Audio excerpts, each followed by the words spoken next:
देखिए 2500 का आपको क्यूब निकालना था कि इसको किससे डिवाइड कर दें कि आपका ये परफेक्ट क्यूब बन जाए। 2 से डिवाइड किया 1250, 2 से डिवाइड किया 625, 5 से डिवाइड किया 125, 5 से डिवाइड किया 25, 5 से डिवाइड किया 5 और 5 से डिवाइड किया 1। ठीक है, अब इसमें ये तो हमारा देखिए परफेक्ट पेयर बन जा रहा है 3 का, ये हमारा पेयर नहीं बन पा रहा, यानी इन नंबरों को हमको हटाना होगा तब ये परफेक्ट क्यूब बन पाएगा। तो इन नंबर को हटाना है तो 2 2 ज़ा 4 और 4 5 ज़ा 20। आपका आंसर होगा 20 से अगर इस क्वेश्चन को डिवाइड कर दिया जाए तो ये बिल्कुल परफेक्ट क्यूब बन जाएगा। आ रही बात समझ में? डिवाइड वाले में जो एक्स्ट्रा हो वही आंसर होता है, मल्टीप्लाई वाले में आपको 2 लगाना पड़ता, 5 और 5 और बनाना पड़ता ताकि इन तीनों की पेयरिंग और इन तीनों की पेयरिंग हो जाए, तो वो आपका आंसर होता। मतलब डिवाइड और मल्टीप्लाई में आंसर सेम ही आता है।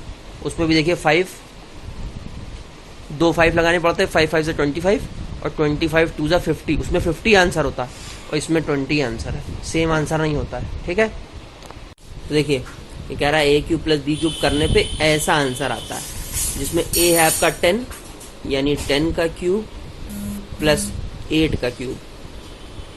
10 का क्यूब और 8 का क्यूब निकाल के प्लस करना हो, इससे अच्छा 10 प्लस 8 कर देंगे तो 18 हो जाएगा। 10 का स्क्वायर 100, AB यानी 10 इंटू 8 80 और 20 का स्क्वायर यानी 64। 10 का क्यूब करेंगे 1000, 8 का क्यूब करेंगे तो आएगा 512। ठीक है, 18 यहाँ पे है लिखा हुआ है मल्टीप्लाई में, इसके अंदर के ब्रैकेट को सॉल्व करेंगे तो 10 माइनस 80 कर दिया तो 20 हो गया। 20 को 64 में प्लस कर देंगे तो 84 हो जाएगा। ठीक है, अब इनको दोनों को प्लस करेंगे तो 1512 और 18 इंटू 84 करेंगे तो भी 1512 ही आएगा। इसका मतलब LHS बराबर RHS। आई बात समझ में? ऐसे करके दिखाना है, यानी a cube plus b cube कहीं करना हो तो उसको ऐसे भी कर सकते हैं तो ईजी बढ़ जाएगा, क्योंकि देखो सब केवल सिंपल प्लस करना था, स्क्वायर स्क्वायर पता होता है, किसी किसी वैल्यू के हमको क्यूब नहीं पता होते ना, उसके लिए ये मेथड लगाया जाता है। एक बार फिर देख लीजिए, 256 को किससे मल्टीप्लाई कर दे। पहले हम लोग मल्टीप्लाई वाला आंसर निकालेंगे। 256 को किससे मल्टीप्लाई कर दें कि ये परफेक्ट क्यूब बन जाए, तो इसका हमने पूरा प्रोसेसिंग करी, देखा ये पेयर बन गया, ये पेयर बन गया, ये बेचारा पेयर नहीं बन पा रहा है। इसको पेयर बनाने के लिए 2 का मल्टीप्लाई कराना पड़ेगा तभी तो ये पेयर बनेगा। तो आंसर होगा 2। If we multiply this number by 2 then it become a perfect square, क्योंकि यहाँ पे 2 की कमी है। मल्टीप्लाई का मतलब कमी को देखिए। ठीक है, और उसके बाद अगर यही क्वेश्चन डिवाइड का आता है कि इस क्वेश्चन को किससे डिवाइड करा दे कि ये परफेक्ट हो जाए, तो ये तो यहाँ था नहीं, इतना क्वेश्चन था, ये पेयर अप है, ये पेयर अप है, ये देखिए पेयर नहीं है, जबरदस्ती के हैं, तो इन दोनों को डिवाइड कराना पड़ेगा, इन दोनों को हटा देना पड़ेगा, तब ये क्वेश्चन पेयर वाला दिखाई देगा। तो आंसर क्या होगा? 2 इंटू 2 4। इसमें आपको एक्स्ट्रा देखना है कौन है, एक्स्ट्रा को हटा दो तो डिवाइड का क्वेश्चन हो जाता है, और जो पेयर अप नहीं हो पा रहा है खुद जिसके पास जो कमी है उसको लगा दो तो मल्टीप्लाई का क्वेश्चन हो जाता है। इस कॉन्सेप्ट को और इस वीडियो को ध्यान से देखिए, संभाल के रखिए, आंसर आपके सारे आ जाएंगे। आपको क्यूब रूट निकालना है तो एक बार माइनस को भूल जाइए, माइनस कुछ नहीं है। ठीक, नॉर्मल हमारा एलसीएम वाला प्रोसेस लगेगा, इवन नंबर है 2 से चला जाएगा, 2 6 ज़ा 12, 1 बच गया, 2 9 ज़ा 18, 2 1 2 अभी भी जा रहा है, 2 से आएगा, 2 3 ज़ा 6, 2 4 ज़ा 8, 1 कैरी गया, 2 5 ज़ा 10, 2 6 ज़ा 12, फिर 2 से गया 1 7 2 8, फिर 2 से गया 2 8 ज़ा 16, 2 6 ज़ा 12, 2 4, 2 से किया 4 32, फिर 2 से किया 2 1 6, फिर 2 से किया 1 0 8, फिर 2 से करेंगे 54 27 9 3 1। ठीक है, ये 2 से जा रहा है, फिर 3 से 3 से और 3 से। ठीक है, इनका एक पेयर बन गया, ये एक पेयर बन गया, ये एक पेयर बन गया और ये एक पेयर बन गया, 3 3 की पेयरिंग हो गई।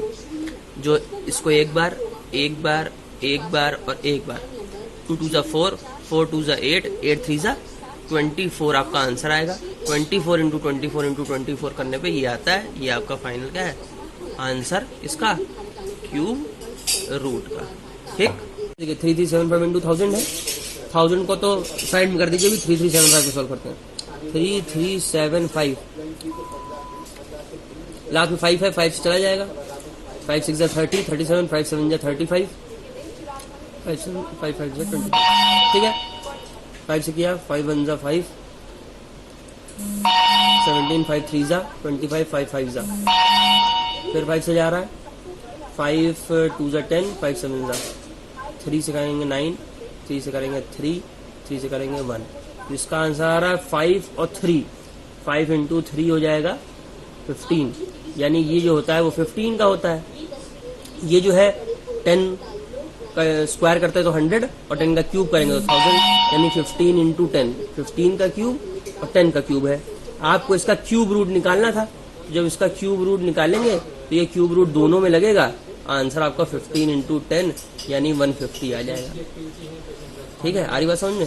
यानी इसको आप लिख सकते हैं 15 इंटू 15 इंटू 15, इसको लिख सकते हैं 10 इंटू 10 इंटू 10, लेकिन जब बात आएगी क्यूब रूट की तो जो 3 बार जो चीजें लिखी होती हैं वो एक बार हो जाती है, तो 150 आपका आंसर। ऐसे करके दिखाना है।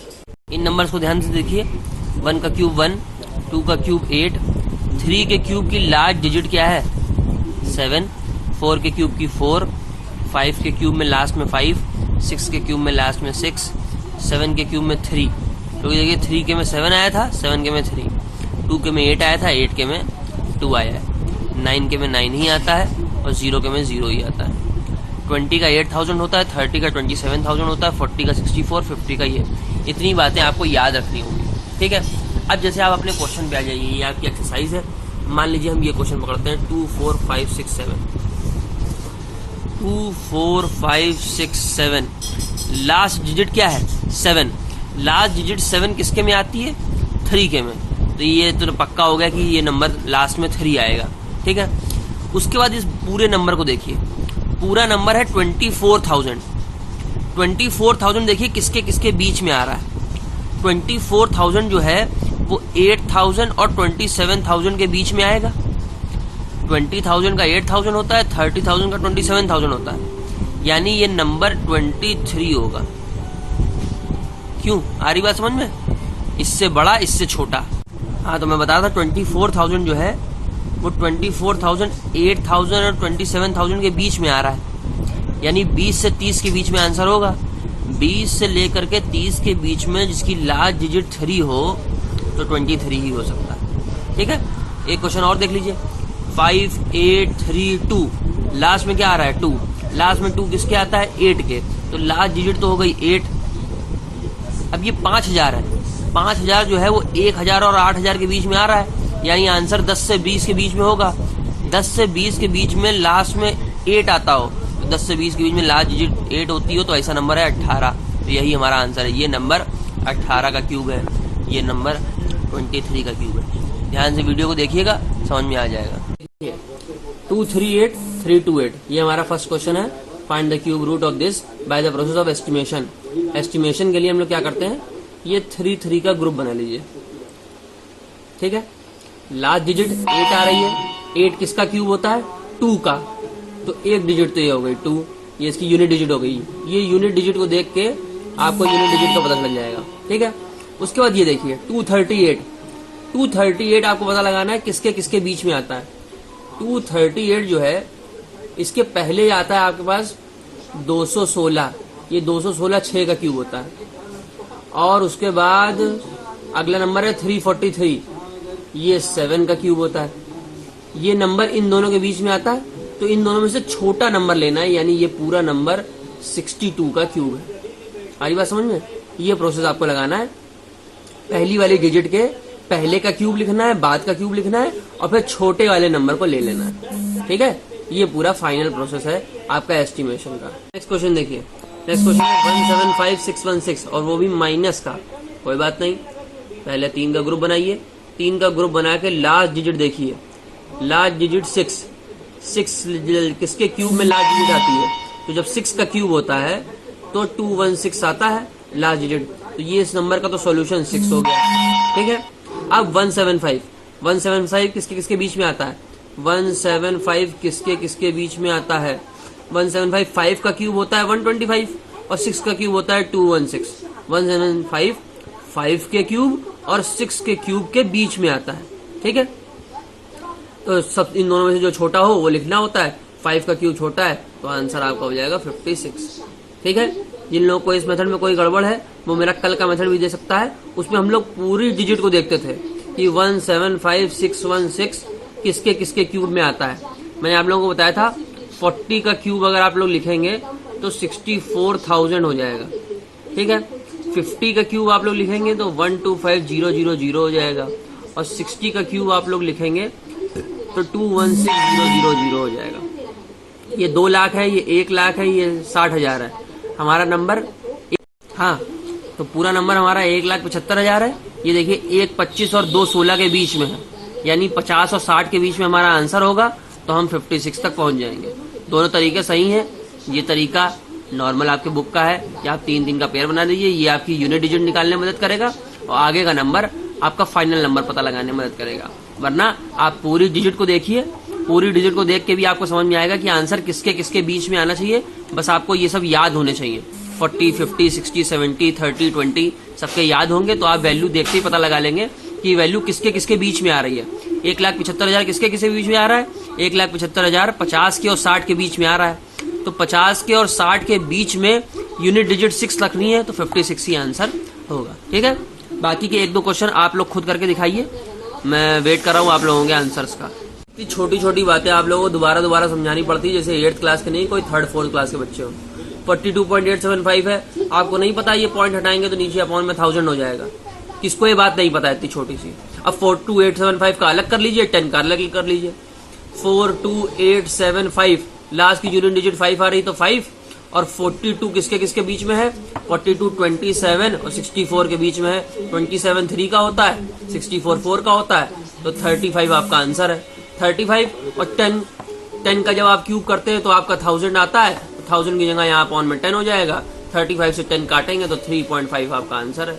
इतनी छोटी सी बात करने के लिए अलग से वीडियो बना के भेजनी पड़ती है, इतने महान तो बच्चे हैं।